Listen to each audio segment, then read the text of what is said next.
The next First Family of the United States of America. Barack Obama has won a sweeping victory in the American presidential election.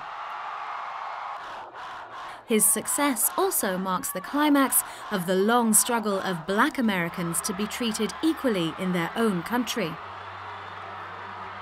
If there is anyone out there who still doubts that America is a place where all things are possible, who still wonders if the dream of our founders is alive in our time, who still questions the power of our democracy, tonight is your answer. But American democracy, equal rights for all, has a troubled history. As recently as 50 years ago, African Americans were fighting to be granted the same status as white people. In some places, black and white children couldn't even go to the same schools together. When Barack Obama was a child, there were riots in many American cities between black and white people.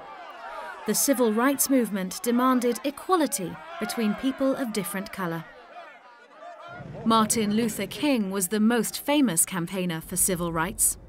The basic thing about a man is not his specificity, but his fundamentum.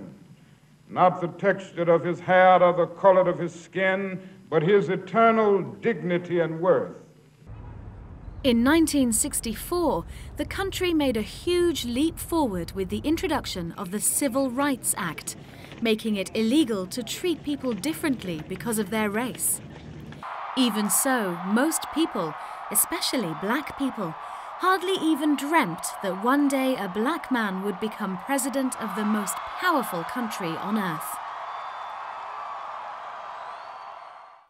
For Ann Nixon Cooper, who, at the age of 106, has lived since the time when black people and women did not have the right to vote, it was a powerful sign of how much has changed.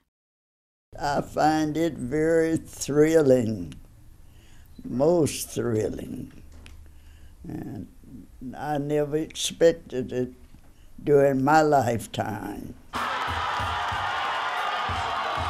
For excited black voters in Martin Luther King's hometown of Atlanta, it was a sign of how much can still be achieved. And now I can tell my grandson and my granddaughter that they